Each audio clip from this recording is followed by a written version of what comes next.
महापर्व यानी लोकसभा चुनाव की तारीखों का ऐलान हो चुका है।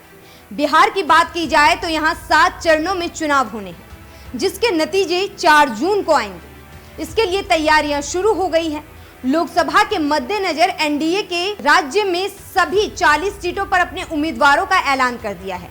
सभी 40 सीटों में से बीजेपी, जेडीयू, लोजपा, रामविलास पासवान की जो पार्टी है, वहीं राष्ट्रीय लोक मोर्चा और हम के बीच सीटों में बंटवारा हो गया है। लेकिन राज्य में एनडीए की सहयोगी पशुपति कुमार पारस को नजरअंदाज कर उनकी पार्टी राष्ट्रीय लोजपा को एक भी सीट नहीं मिली है, जिसके बाद उन्होंने अपने साथ नाइंसाफी होने का आरोप लगाया और मंत्रिमंडल से इस्तीफा दे दिया है।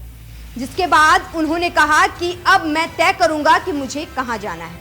नमस्कार, मैं हूं आपके साथ कामिनी झा और आप देख रहे हैं न्यूज़ 1 इंडिया। बिहार में ये राजनीतिक उथल पुथल नया नहीं है।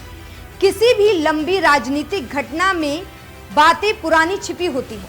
2014 के लोकसभा चुनाव के बाद जब 2019 में एक बार फिर राज्य में राजनीतिक करवट ले रही थी, 2019 में हाजीपुर सीट से लोकसभा चुनाव का जीतकर सांसद बने पशुपति पारस को प्रधानमंत्री नरेंद्र मोदी ने अपने मंत्रिमंडल में जगह दी और केंद्र में मंत्री बनाया। लेकिन 2024 में उन्होंने लोकसभा चुनाव में बीजेपी ने भतीजे चिराग पासवान को तरजीह दी और चाचा पशुपति कुमार पारस को सीधे नजरअंदाज करती हुई दिखी। देखने में भले ये घटना नई लग रही हो, लेकिन है बहुत पुरानी। एनडीए से अलग होने के बाद आज अकेले पड़ने वाले पारस कभी बीजेपी की पसंद हुआ करते थे, आज से बीते 3 साल पहले। लेकिन राजनीति में एक बहुत वक्त होता है। 2021 में एलजेपी में टूट होने के बाद पशुपति कुमार पारस का धरा जब बीजेपी के साथ हो चला था, तब वो मंत्री पद पर भी थे। चिराग पासवान अकेले रह गए थे और आज पासा पलट चुका है। बिहार में एनडीए के सहयोगियों में हुए सीट बंटवारे में बड़े नेताओं को तरजीह ना देना बहुत कुछ बताता है। जो बिहार में सीटों के ऐलान से पहले ही एनडीए के अंदर क्या क्या चल रहा है, ये साफ साफ दिखने लगा था। क्योंकि हाजीपुर की सीट पर दावा को लेकर चिराग पासवान अपने चाचा पर भारी पड़ते हुए दिखाई दे रहे थे और बीजेपी के कई दिग्गज नेता भी चिराग के पक्ष में लगातार बातें कर रहे थे। कुछ महीने पहले से ही सब कुछ धीरे धीरे सामने आने लगा था।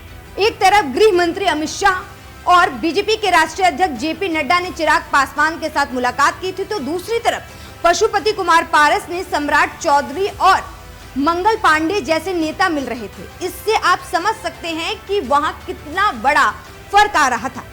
बीजेपी की तरफ से पशुपति कुमार पारस को किसी राज्य का राज्यपाल बनने का ऑफर दिया गया, जिसे उन्होंने ठुकरा दिया था। हालांकि ये खबरें सिर्फ मीडिया तक ही सीमित रह गई थी, जिसके बाद अब पशुपति कुमार पारस को एनडीए ने नकार दिया। ऐसे में अब देखना होगा कि पशुपति पारस अब कहां जाएंगे, क्योंकि जिस तरीके से अगर देखा जाए तो राष्ट्रीय जनता दल जो है वो भी बार बार कह रही है कि हमारे दरवाजे सबके लिए खुले हैं। ऐसे में देखना दिलचस्प होगा कि लोकसभा चुनाव 2024 में पशुपति पारस को जिस तरीके से अकेले छोड़ दिया गया है, ऐसे में अब वो एनडीए से अलग होने के बाद किधर जाएंगे या फिर अकेले ही लोकसभा चुनाव में 40 सीटों पर अपना दम भरकर दिखाएंगे।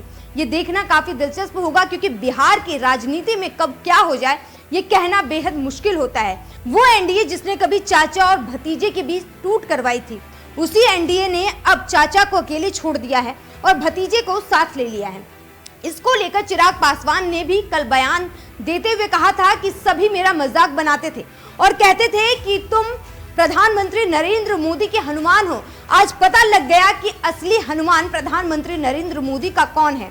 जो हनुमान है उसकी मांगे मानी गई हैं, उसे सीट दी गई है और हम फिर से इस चुनाव में प्रधानमंत्री नरेंद्र मोदी को 400 पार के बाद फिर से तीसरी बार प्रधानमंत्री बनाएंगे। अब देखना होगा कि पशुपति पारस किधर जाते हैं, तेजस्वी यादव के पास जाते हैं या फिर नहीं जाते हैं। फिलहाल इस मुद्दे को लेकर आपकी क्या राय है, हमें कमेंट बॉक्स में जरूर बताइएगा और इसी तरह की तमाम खबरों और वीडियो को देखने के लिए हमारे YouTube चैनल को सब्सक्राइब कीजिए।